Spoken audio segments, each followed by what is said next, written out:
Muy buenos días y feliz fiesta de Nuestra Señora de Guadalupe. Hoy la iglesia está celebrando una de las apariciones marianas, la de la Virgen de Guadalupe. Ahora, veamos un poco primero el Evangelio, porque creo que a la luz del Evangelio, a la luz de la Sagrada Escritura, vamos a poder disfrutar y entender mucho mejor lo que sucedió en las apariciones de la Virgen de Guadalupe. El Evangelio nos narra cuando María va a visitar a su prima Santa Isabel. ¿Recuerdas ese momento? Cuando María saluda a Isabel, Isabel queda llena del Espíritu Santo y hasta el hijo que llevaba en el vientre brinca de gozo con solo oír el saludo de María. Claro, no es algo que nos deba de sorprender mucho si el mismo ángel cuando saluda a María la llama la llena de gracia, la llena del Espíritu Santo. ¿Recuerdas, por ejemplo, cuando José dudaba tomar a María en su casa? ¿Y qué es lo que el ángel le dice a José? No tengas miedo, que lo que le ha sucedido a ella es obra del Espíritu Santo. Eso es en el Nuevo Testamento. Si reflexionamos algunos de los textos del Antiguo Testamento que nos hablan de esas especies de epifanías o de encuentro que algunos han tenido con Dios, recordar, por ejemplo, a Moisés, cuando subía a la presencia de Dios y que pasaba mucho tiempo en oración, ¿no dice la Sagrada Escritura que bajó con el rostro radiante y que los que estaban ahí se daban cuenta de que él había hablado con Dios? Bien. ¿Qué no decir de María, la madre de Jesús? ¿Qué no decir de esa mujer que como una fiel israelita estaba guardando la promesa y en ella se hizo realidad? Aquellas profecías de antiguo que decían, mirad que la Virgen va a concebir y va a dar a luz a un hijo. Bueno, la misma imagen, pudiéramos nosotros decir así, de María en la Sagrada Escritura, ya nos está hablando de que Dios no abandona a su pueblo, de que Dios es fiel a sus promesas y cuida de todos sus hijos. Ahora, el Evangelio, la buena noticia del Evangelio, no era solamente para hombres de una sola raza, como lo era en el Antiguo Testamento. En el Antiguo Testamento, la fe era solamente para los judíos. Si tú no eras judío, no recibías las promesas de Dios. Pero resulta que en el Nuevo Testamento, en el Evangelio, esas promesas se abren para absolutamente todos. Todos, de toda lengua, de toda raza. Y es ahí donde nosotros podemos ir viendo cómo el Evangelio se tiene que predicar a todas las naciones. Y el Evangelio es la buena noticia de que Dios nos ama, de que tenemos un Dios vivo y verdadero que nos ama. Ahora me vas a decir, bueno, padre, sí, pero háblenos de la Virgen de Guadalupe. ¿Qué es lo que sucedió? Hablar de la Virgen de Guadalupe es precisamente hablar de una forma de evangelización única y particular, de una manera de evangelización completamente efectiva y, pudiéramos decir, hasta un modelo para nuestros días aún sobre cómo evangelizar. Porque los españoles misioneros, si bien es cierto, de una u otra forma llevaban consigo la encomienda de evangelizar a estas nuevas regiones que ellos estaban descubriendo, lo hacían a golpe de espada. Lo hacían de una manera obligada. Si tú no aceptabas el Dios de los cristianos, a golpe de espada te tenían que hacer creer que Jesús era el Señor. Obviamente, así no entra. El amor jamás va a entrar a golpe de espada, a golpe de sangre, no. En la Virgen María nosotros vemos que lo que la fuerza de la espada nunca logró convencer el corazón, lo vino a hacer una caricia de un toque maternal en María. Ahora, veamos un poco el contexto histórico. Europa estaba sufriendo. Era una época de guerras, era una época de mucha hambre en Europa. De ahí la necesidad de tener que encontrar nuevas rutas para llegar a las Indias y tratar de tener nuevos comercios.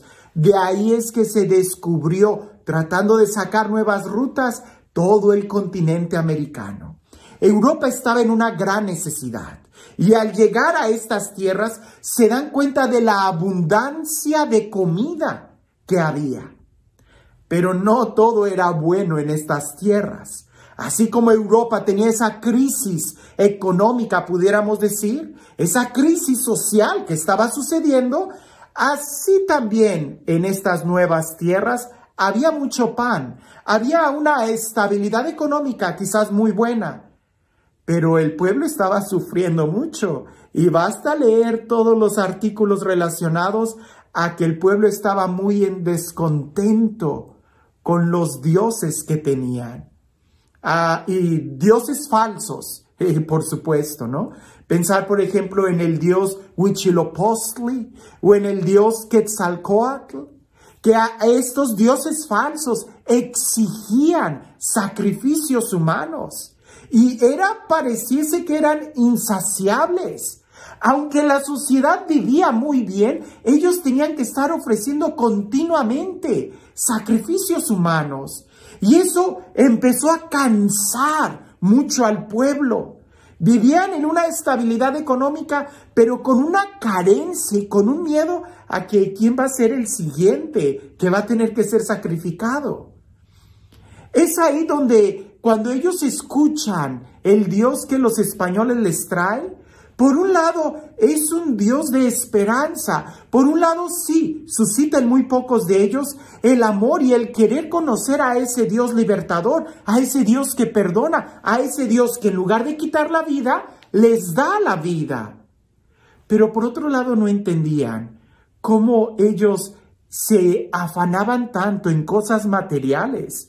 Porque ahí fue donde, junto con la evangelización, también los españoles empezaban a hacer un saqueo tremendo de todas las riquezas naturales que tenían estas tierras. Entonces, ¿cómo poder creer al evangelizador que les está hablando de Dios y al mismo tiempo les está robando sus bienes? ¿Cómo poder creer de ese Dios que ama y perdona, que cuando no le sirves te cae la espada? Entonces, los indígenas estaban también sufriendo y estaban en un gran descontento. Por un lado, por sus propios dioses, por sus propias raíces, que esa cultura ya los estaba oprimiendo. Y por otro lado, porque habían puesto la esperanza en aquellos forasteros que venían hablando de un Dios de paz, que a la hora de la lucha, de la conquista, también se dan cuenta que dejan mucho que desear. Es ahí donde sucede el milagro guadalupano. Y lo voy a decir de esta manera, ese milagro sigue sucediendo el día de hoy. Pues cada vez que nosotros contemplamos una imagen de la Virgen de Guadalupe, en realidad no estamos contemplando una imagen, es un códice que tiene la figura de una mujer, pero es un códice, mucho menos es una fotografía. Cuando yo me refiero a códice, es que los indígenas, los náhuatl, cuando ellos lo ven, ellos entienden lo que la imagen les está diciendo. Ahí, pudiéramos decir, es un evangelio pintado a colores. El discurso de los españoles que les daban verbalmente al narrar el evangelio, no les entendía muy bien porque los españoles no hablaban náhuatl. La Virgen María cuando se aparece como una mestiza, como una mexicana y les habla en náhuatl. Es ahí donde ellos sí entienden y logran comprender lo que ella les está anunciando. Eso es importante para nosotros, porque en el lenguaje náhuatl, que cuando lo traducimos al español suena muy bonito, pero pierde la fuerza del impacto. María no se presenta a ella misma. María está presentando a su hijo. María está hablando de su hijo. Y la forma náhuatl como presentan a alguien es precisamente dando un poco de referencia. Es como diciendo, yo soy el mensajero de. María cuando dice, yo soy la madre del verdadero Dios por quien se vive. Entendamos bien esto. María no se está presentando a ella misma. Ella está evangelizando. Ella viene a presentar a su hijo. Y por ahí algunos dicen que la mujer vestida de sol no está en realidad vestida de sol. Está vestida de un manto con estrellas, pero el sol está atrás de ella.